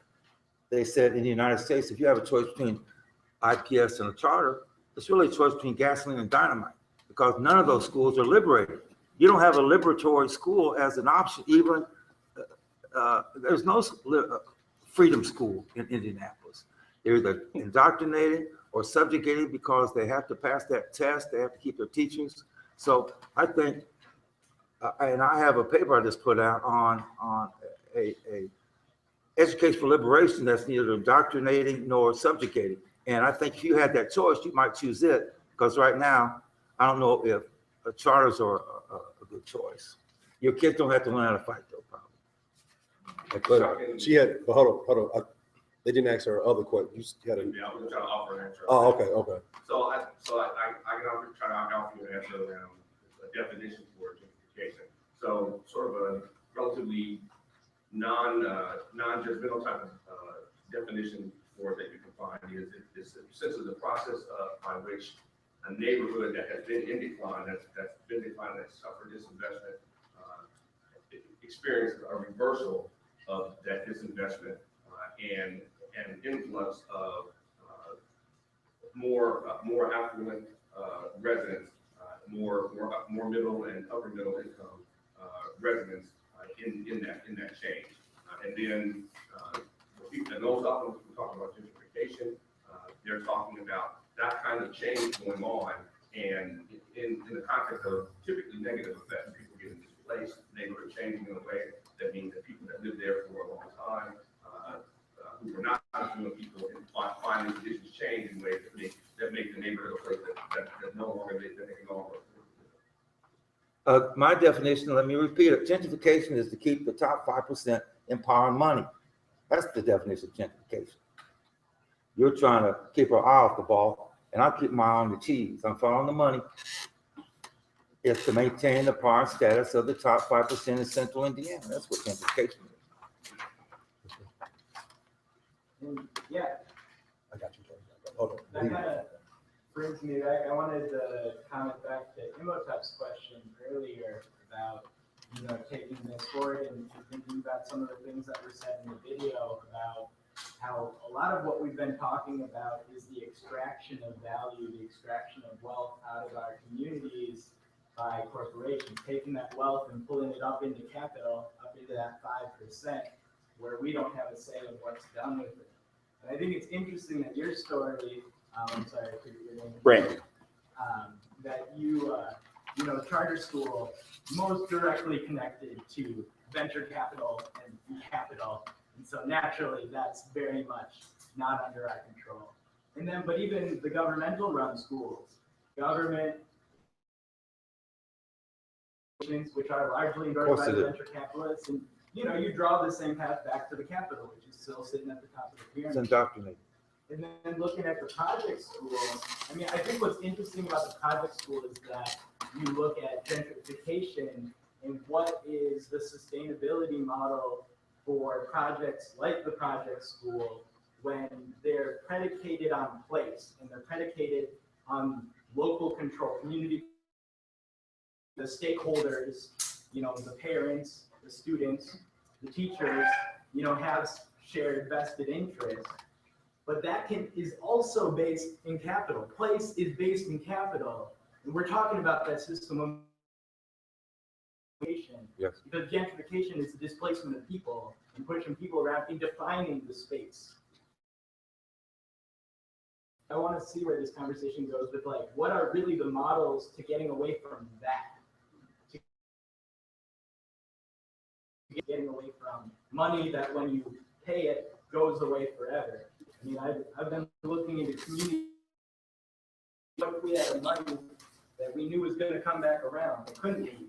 Well, I mean, basically, and mind you, I mean, you also have to understand that the project school was a charter school, and that it was a charter school that was developed in the middle of a neighborhood. Okay, so the Martindale Brightwood area was in the middle of a development. Now, the difference is that the lead developer on that project was no displacement. Okay, so that's not a rip. No, right? No. So I'm saying is, so even in that context of which I still think models of schooling that's been presented in the last 20 years. Contextually, you got to understand that how that all played out. I mean, Terry worked for me, and basically, our kids played on the floor together while we finished writing that charter and pushing it into existence. But the other part of it is that until you have the kind of independent wealth, when I mean independent wealth, I'm not talking about like a locally rich dude. I'm talking about enough money to be able to say we're going to build a free private school, and I'm gonna put that we will be able to draw off the interest in order to be able to support the operation going forward. You are in the, I mean, the matrix has you, dog. Like there's no getting around that. I get that, but I do in this room. Like if I were to say, if there weren't people actively pulling the wealth out of the people right here, I'd be comfortable to say, let's start a community. We got each other's back. There's enough smart people and capable people in this room right here that we could teach all our kids. Yeah, and until folks' lights start getting shut off and they start losing their houses because they can't pay the rent because everybody's in love with an idea where there's no revenue to put in folks' pockets for people to be able to eat or to be able to put clothes on their children. That's how the momentum behind those things fall apart. I mean, that's the biggest challenge against resisting organizations that are very well funded to do this kind of stuff.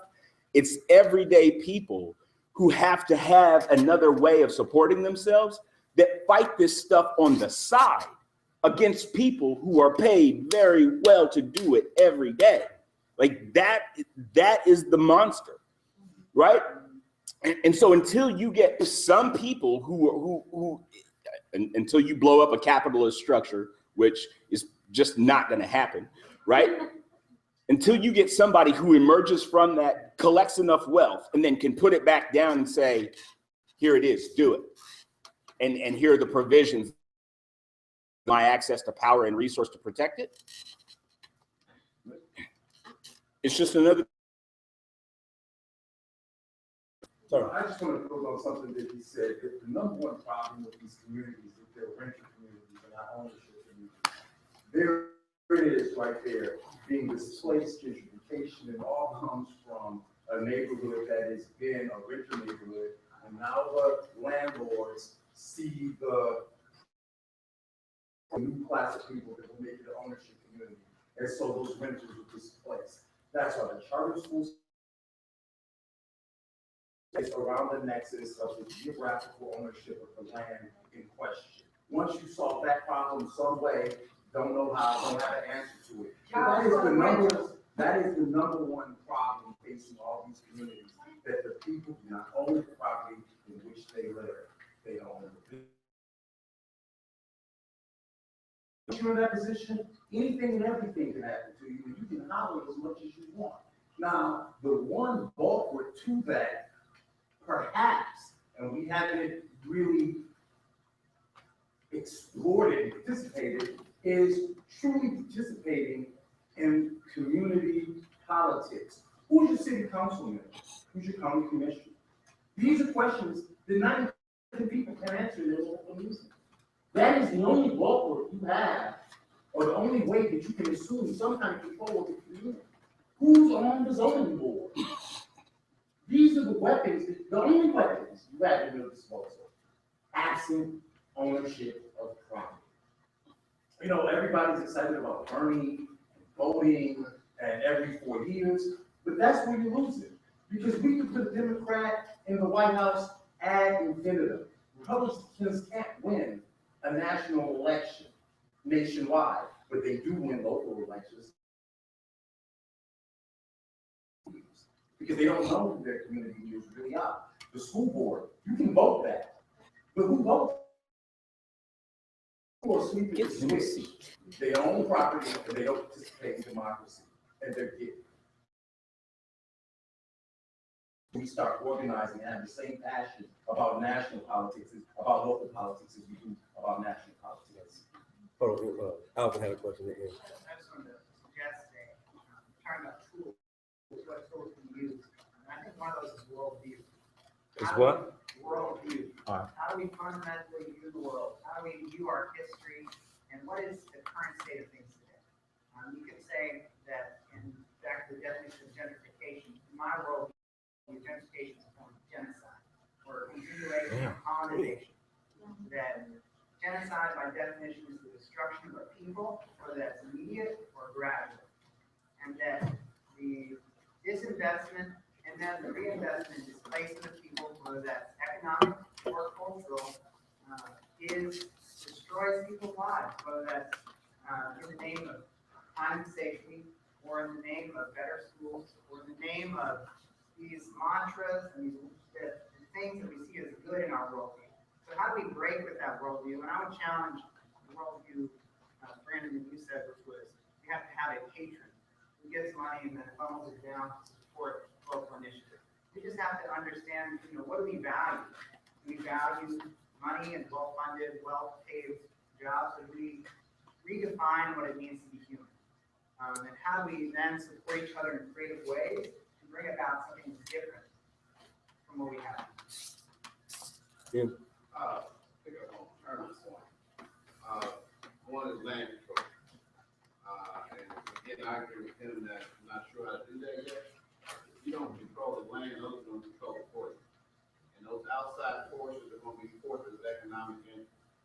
And the folks who then come into your community, working for those institutions, have a particular idea, and they think it's a great idea. It's not that they think it's a bad idea. It's a model that they bought and sold on and think it works. So if you think that it's not a model for your community, and as he said, you got to become more politically active. You got to have more. You got to be more critically astute to how these things work, and move to leverage those resources, certain investments to give your community. And that's going to also require being clear on who the gatekeepers are of power, who they represent, and who they speak for. True. And then on the issue of education, I am not an advocate of school of any kind. Wait a minute. Can't run without a school. I will never let my children be educated by the same forces of power they're looking to oppress them. It's insane. It's an insane idea. And so what you have to do in your own community is create space and place. Space and place, then you have to own it. Okay. Where that material that talk about those other heroes in your community, those liberators, Harriet Tubman, Malcolm X, et cetera, that you're not going to learn in any charter school unless you control that charter school. You ain't going to learn it there. You know what you're going to learn how to do? You're going to learn to sing the song of your oppressor. They ain't going to teach you about liberation. You ain't going to hear the history. Why are communities disinvested? Why are they in the position they're in now? They're going to keep telling you, it's your fault. You're still into that hip hop. You still ain't learn how to dress. You still don't know how to talk. And then when you do learn all things, guess what? You're still underpaid. You're still the last hired. Power control our handful of folks, and most of them don't look like you. They look like cuz over there. Hey, John. So we have to come out and tell the truth. Tell the truth. And when there are folks that are coming in our community that's telling us something else, that's telling us it's got to be this way, you don't need to tell them. You need to step off. Okay. Get out of the way. If you're not going to represent your community, get out of our way. And don't tell us we got to wait till tomorrow. We've been waiting too long. Wait too long. We're not going to get another degree. No, most half the people in the room got degrees. What they do for us? You still want to talk to master when he's done. Master going to call you and tell you what to do next. You step out of line, guess what happens? They throw the purse strings on you. Your money disappears, your job disappears, your promotion disappears. You got to have the courage. You got to have courage. Take all of it. Take the cars, take the houses, take all of it. You need leadership that ain't bold. So where is it? And then teach your children that. And how do you teach your children that? Through your walk. Through your walk. I learned this from my mother, who don't even have a high school diploma. A quiet warrior. Don't take no stuff. That's how you teach your children. Ain't enough in here. You can't buy me. You ain't got enough money. I'll walk around naked and broke before you buy me. And if you want to own your community, then that's what you got to step to. Come on. So that's my truth.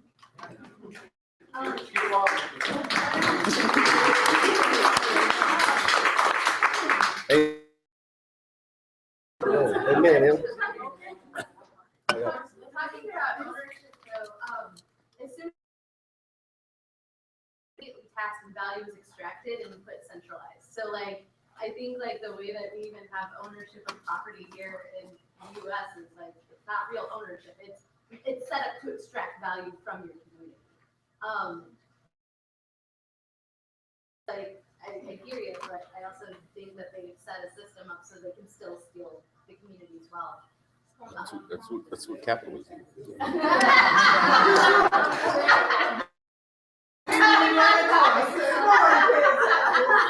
But then to talk a little bit about what Alvin was talking about, like worldview and being an asset. I've been thinking about, especially in gentrification, it comes a lot from like this entitlement, colonialism. Like I have the freedom. I'm a kid in America. I can do what I want. And when we have this concept of freedom that's completely separated from our ethics and a community's ethos, all it does is disenfranchise. So how do we redefine what freedom is? Because, people define freedom in the 70s genocide.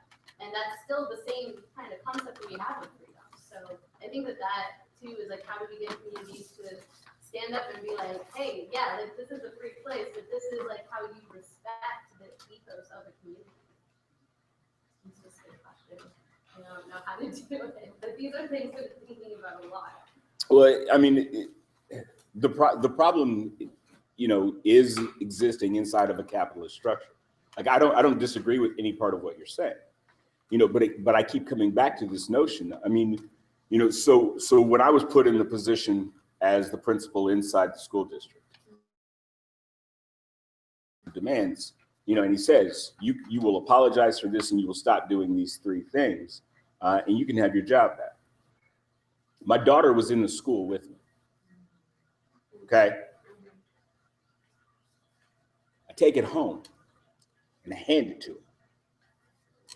You decide. You want me to stay? You tell me. And she said, you have to go, because if you do any of this, everything you taught me is a lie. Right? Most valuable moment of my life from my kids. That moment. Later, when my brother calls me and says, turn on the phone, turn on the television. I said, I really don't want to. He said, you need to turn on the television. I turn on the news, and I see 300 kids were storming the education center. Shut down Meridian. There was peace in walking away because they got it. They got it. I lost my house. Okay? I lost a lot. I lost people who I thought were friends. I have kids in the 4 years that I've been away from that place, that they threw, who they threw out. I get it. And I'm not disagreeing with any part of what you're saying, but there's a level of reality that is consuming our children at an alarming rate. And until you can totally interrupt that system, how do you begin to play chess and not checkers and run the table on it? Because I can't take it anymore, right? Like, in a perfect world, we would be able to have an incredibly enlightened conversation that would be a sea change across the community. And I don't mean the country. I'm talking about, let's talk about the 46208, where you've got, okay, 60% of all of the homes in that entire area are vacant. Of the 40% that are left, 60% of those people who are there are renters, right? So until you can begin to figure out a way, like, how am I going to talk to people about freedom when they can't eat? Right? How can I have a conversation like this when I got ladies in my senior center telling me they eat dog food twice a food, right? So this Maslow's structure of a hierarchy of needs, and Alvin, it's not about having a patron. It's about being real about the fact that if we don't do something now, yeah, we can have the idealistic long view, but now, kids are dying now. I got people who ain't eating now.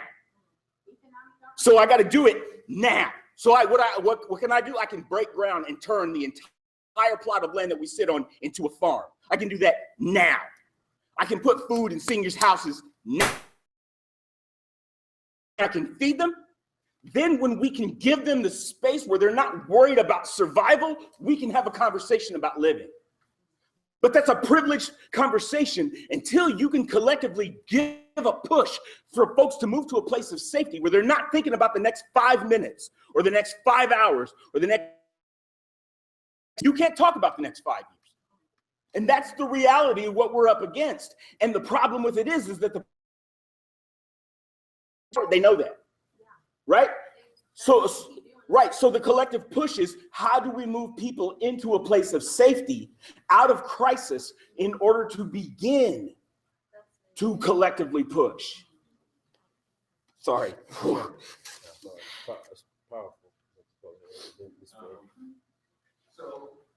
I don't know how many people here go to church. I go to church. And I don't know how many people here go to church, but I go to church. And, sometimes at church we have Bible study, different classes and what have you. And a time or two I go, we have these long Bible study series, discipleship stuff. So I've gone to a few, and invariably I drop out, the third weekend or something, because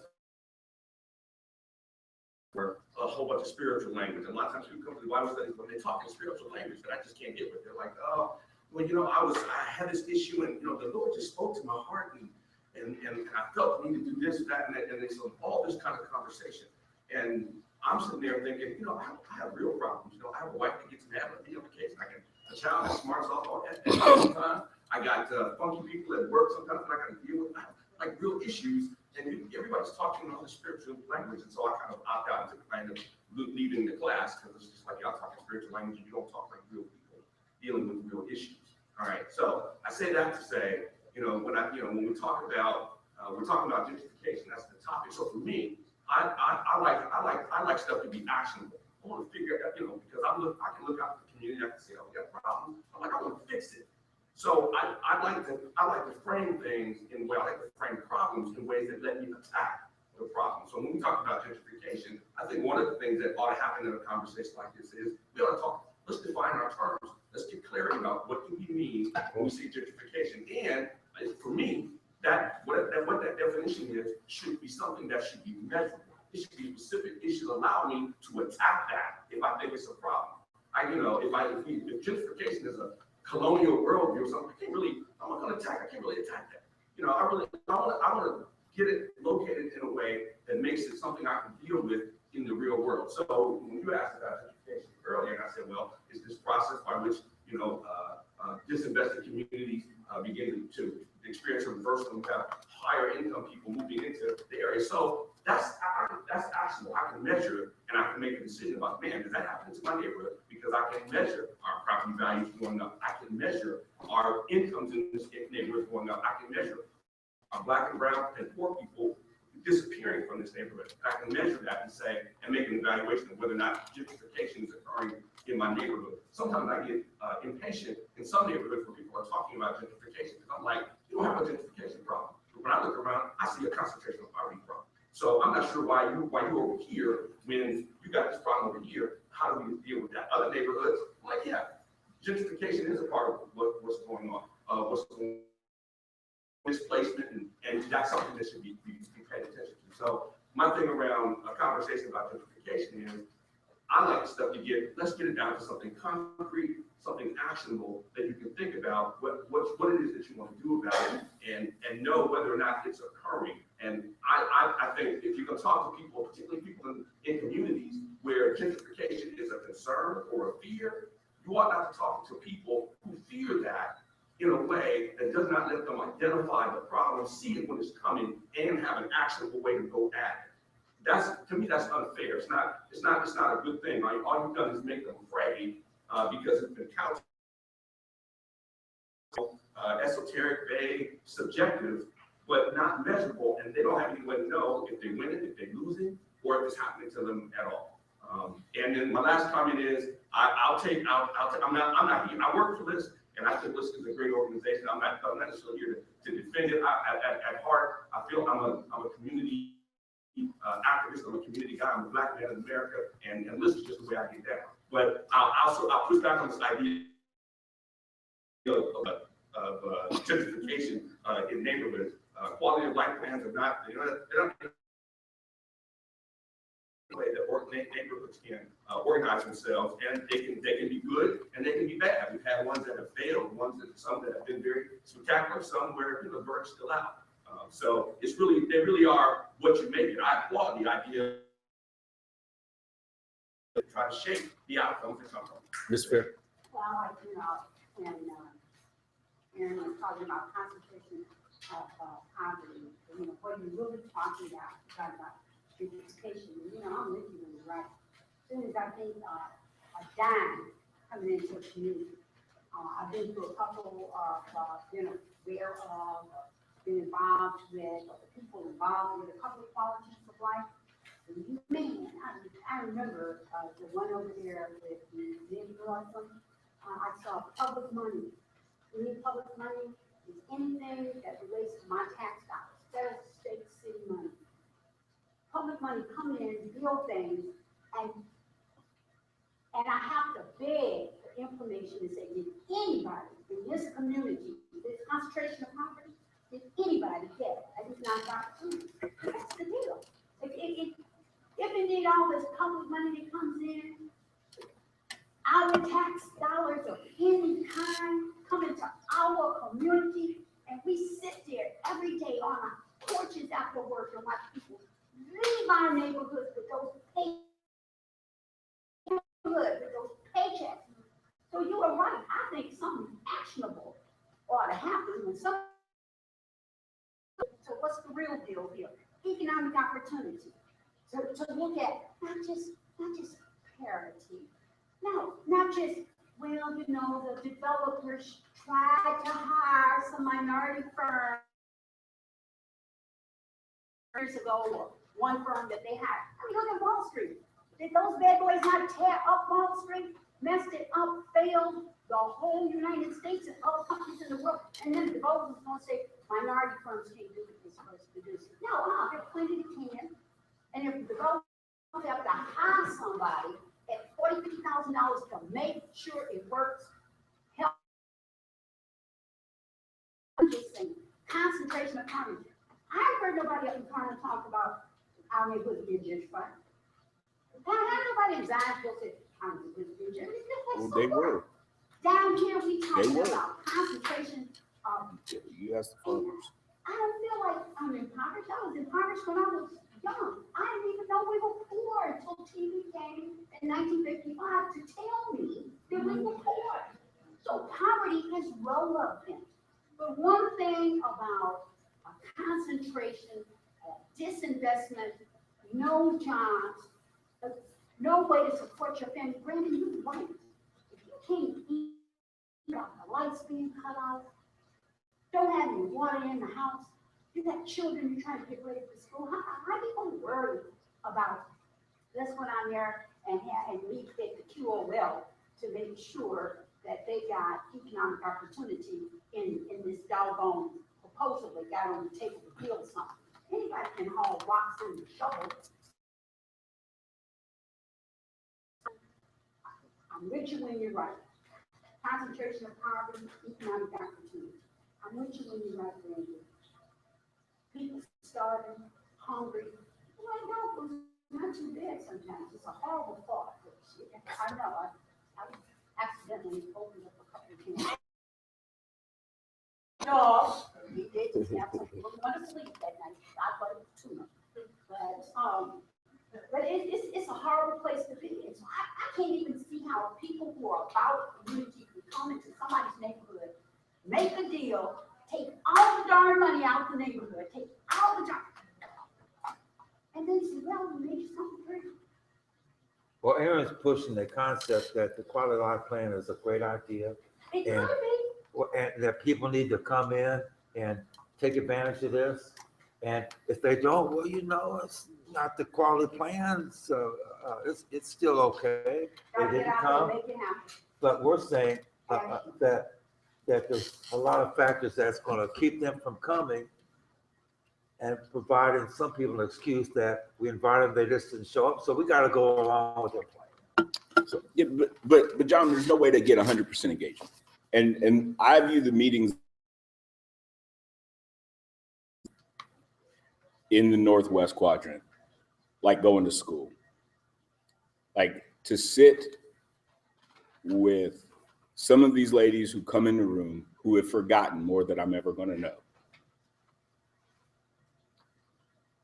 We talk about these things as if there aren't real people, real residents, living with real issues, investing real time, putting real thought into what's currently happening.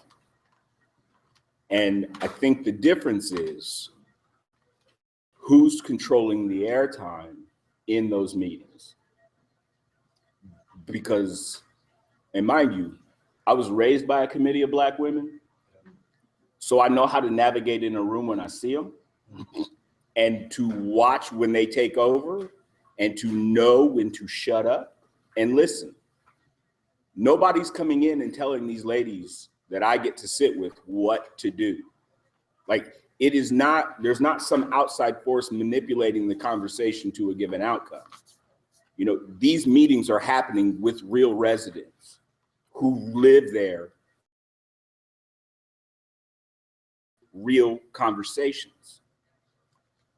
The challenge for me, I mean, as a Black man, is it's disheartening at the lack of the presence of Black men from the community in these conversations. Outnumbered usually probably about 10 to 1. Yeah. I mean, and so I part of the challenge that, or where I get frustrated with this is this idea that these meetings and these conversations are happening to the community instead of in the community. These are real people who live there, who are investing time and energy and intellect and compassion for these conversations. Like, they aren't happening in a vacuum. It's not like Brandon, who doesn't live in the neighborhood, and Aaron, who works for Lisk, is going in and kicking the door shut, going, all right, this is what we're going, how are we gonna make Peggy go along with this? Like, if you have met Peggy, first of all, it's not happening. But that's not the case. Because I walked out of a lot of those meetings with decisions that were made that I completely disagree with, but it's the community's decision. Like, that's who's there, that's who votes. Alvin, he had his hand up, and then I got Alvin, then you turn. So I got him and Alvin to jump. Both towards this comment and to your previous comment, like, I really hear that and I feel it. And like, and I've seen, you know, I mean, my parents got pushed out of the state where they were, like, had lived all their lives. You know, our friends lost homes. You know, I've been fortunate in my young age not to lose that many people and to have a great many privileges that I like try to be ever more aware of. And I mean, here in Indianapolis, I spent hyper focused on Food Not Bombed, which is simple, super bare bones, food rescue, feed the people, teach people how to cook program. Because, right, we don't have the services to meet those basic needs and actually start making some of these cultural paradigm shifts that are necessary to really address education and some of these deeper issues. But I think I don't know, it was such a crazy experience. Like, so in this experience, we also started a housing cooperative. Like, we had members who needed housing, who needed shelter, you know, so we started like collectively sharing space in that way. But what ended up making the whole thing like a real mess and super hard and super painful, and people lost some shit, even though we all learned a lot and a lot of relationships were built, was we didn't have the capacity to address the mental illness in our collective of folks, you know? And so it's like, and I hear you, and I hear you speaking in the second comment too, it's like a diversity of attacks. We need people hitting it on all the levels. We need people thinking global and thinking about practices we're living out and what are the philosophies. We need people thinking about money. Like, we keep spending all this money, it's gone. When we spend it, it's gone. Where's that community currency that's keeping around? I mean, another model that I'm really interested in, that I think is an equity builder, is this idea of building community currencies or barter systems, just easy point-based systems that we can just plug and play and start trading with each other, because we have resources to share with each other here in this room. Right now, we got abundance. And Indy does get angry, and Indy does stay angry, but we don't know where to direct it. And so people, it turns into depression, and it turns into self-defeating thoughts, and then we eat on that, and then we just like stuff popcorn in our face and watch TV to deal with that depression. We become comfortable and complacent because cost of living is low here. So models where you can direct your anger. And I think Kheprw Institute, I mean, community learning schools, we don't need a freaking school. This is a school. Call it what you will. We're here, we're expressing our anger. I'm getting my anger out here. This is started. Alvin.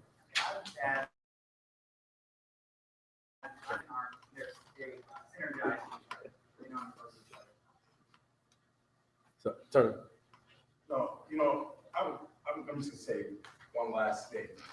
Gentrification is a uniquely American thing, and it's a gift and a curse. If you go to Europe and you see where poor people live in Europe, they live in suburban areas, and they're left there to die. That's why you have the kind of radicalization of Muslims in Paris, in France, through their prison systems, in Belgium, in Holland to a certain degree, because gentrification gives us an opportunity to perhaps pull the levers of politics to tilt the outcome in our favor. And that outcome is land ownership. You know, there's wealth, we can talk about wealth and ideas and everything else, but it cannot translate into the purchasing of this property and having a picket line, a national line, so to speak, to stop gentrification. It won't be stopped. Remember, 30 years ago, the federal government and the city planners did a lot around this country to invest in our downtowns,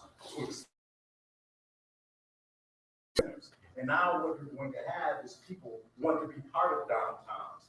If you go anywhere else in the world, the wealthiest part of the city is nearest to its downtown because of racial history and the development of real estate, the expansion and development of suburbs. That is just unknown anywhere else. So gentrification is a uniquely American problem because of it. Because the people who ran, the children of the two generations that ran from the city want the city back, period. They want it back. And the only way that you can stop them from getting it back is to own the property. Because that's the board, we decisively pull the levers of democracy and have responsive local representatives. After those two things, you're getting pushed out. Right into the suburbs. And in 50 years, the United States will look like the rest of the world, with the poorest areas being Carmel, Hampton County, unlike they are now. And the wealthiest areas will be here. That's what you're headed. I got her, Miss CV, then I could. I actually have a question about this, because I haven't been involved with this, and I haven't been involved with any of the community plans. Okay. I wanted to know, for the meetings that you guys hold within the community to like, create these plans, are they open to anyone in the community to come and like participate? Okay. Is there transportation, food, and childcare provided for those? Organizing them at the neighborhood level. This is an open meetings, right? Okay. So I'll try not to explain this too much. LIST is a national organization, local program offices in about 30 different cities around the country. One here in Indianapolis is about 20 years old.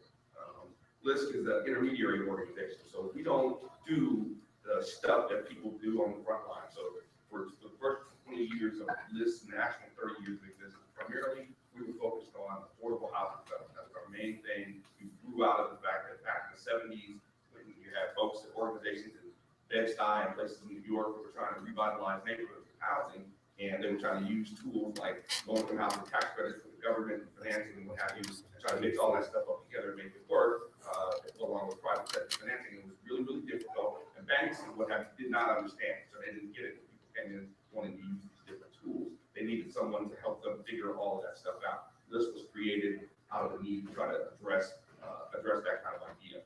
It's grown over the years to be more than about affordable housing. So we're not the ones who are building affordable housing. We don't build the charter schools or create community facilities. So we support organizations on the front lines who do that stuff. Organizations like Flannery House that are, attacking a whole range of things, food access to childcare and so forth, to affordable housing and so on and so forth. We do that primarily with a couple different tools: money, financing, and grantsmanship, and technical assistance. Lots of advice, pointing people to different models, different information. People like me spending lots of time with neighborhood residents and organizations trying to help them figure out how to do what it is they want to get done. So at the neighborhood level, what LIST has done for the last 6-7 years now is try to organize quality of life plans, or essentially try to help neighborhoods organize themselves and come up with their plan for how they're going to fix the neighborhood. Okay, so then is money allocated? Like, I come from state and federal government organizing based on prevention, and with like prevention programs, everything that was offered to a community had to provide transportation, childcare, and food in order for it to be considered open. Well, in and that community. So like we were talking about people being able to participate, and like if those things aren't guaranteed to be there, then you're not going to get that. I'll just speak to our quality of life plan in the Northwest area. What happened is I met Aaron in 2008, and that was the launch. Sorry, and yes, Brendan said I'm a fighter. And a good one. We've gone around since 2008, but the bottom line is Aaron told me about the launch of these quality of life plans in different parts of the city in 2008. And that event was held at Tech High School. I, coming from the Northwest area, Riverside neighborhood, went to that, and I went by myself. I was disappointed I went by myself because nobody else going. And I learned that these quality of life plans can make these things happen in these parts of the city. I came back to the handful of activists or people that my posse and said, why aren't we a part of this? What's the deal? What's going on? All this stuff is happening in other parts of the city, and we're being left behind because we're not part of those plans. So from 2008 to 2013, we have been fighting to get some type of plan and make things happen. Finally, a group of people, activists, community organizers, and with SCAR and everybody else, came together to get this attention, and with our city councilor, who raised $200,000 for the cost money to do this plan. And it's ours was bare minimum to make it happen. So we don't have funding right now for the things that you're talking about. We would like to have it, but we're dealing with the bare minimum. And right now we're at the point that $200,000 to make what happened from 2013 to 2016 is over. And right now we are blessed by our convener, which is Brown House, covering hotels with food, meeting space, a bunch of other stuff.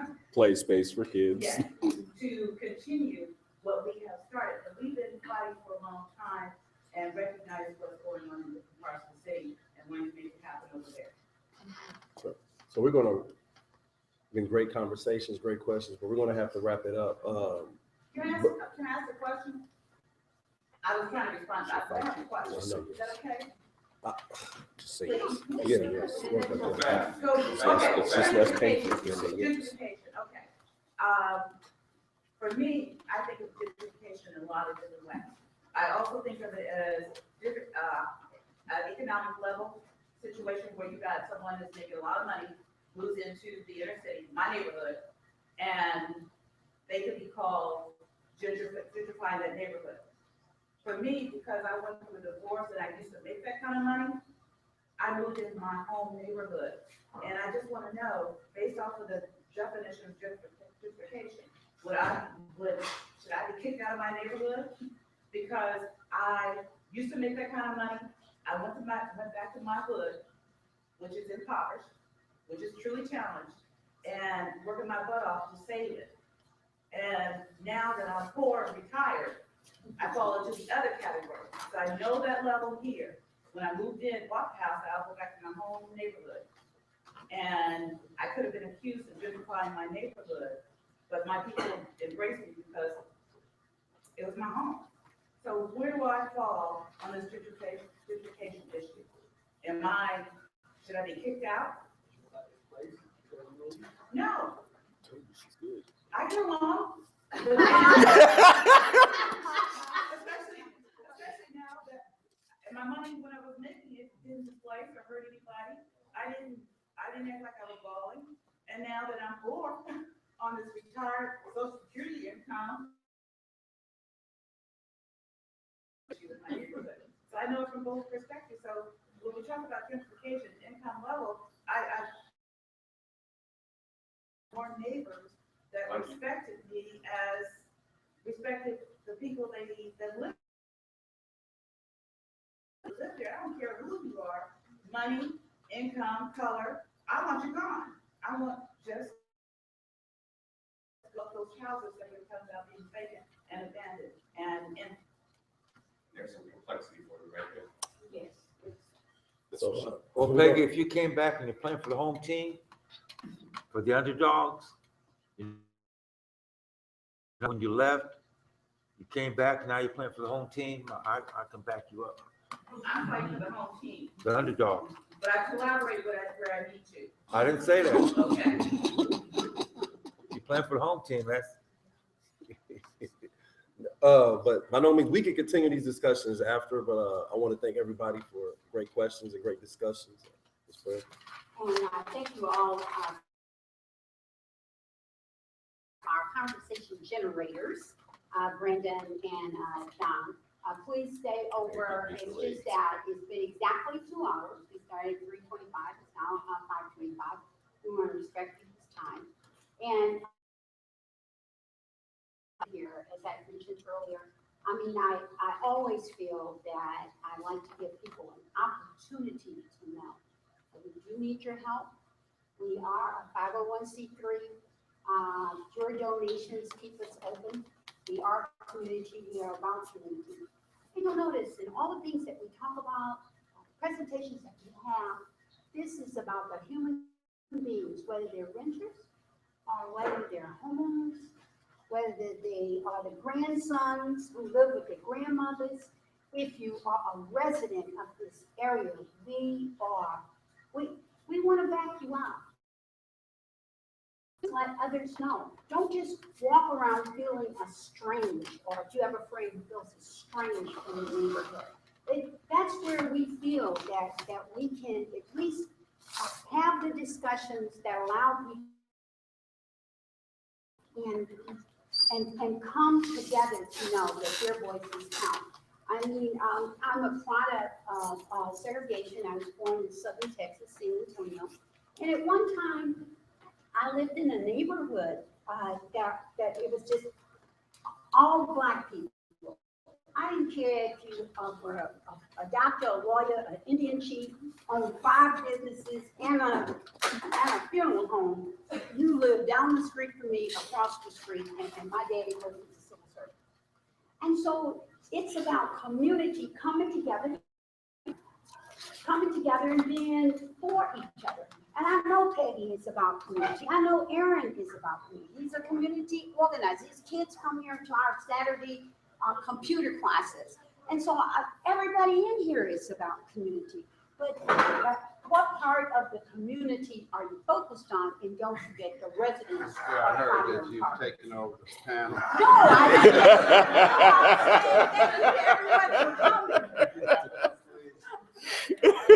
didn't. Yes, you did.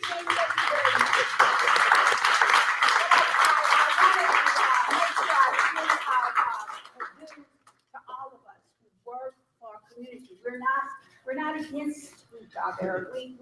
We might think important, but we all want the same way, helping fellow residents. Yeah, PayPal, our website is donate, and there's a fish tank over there that takes donations. We appreciate it.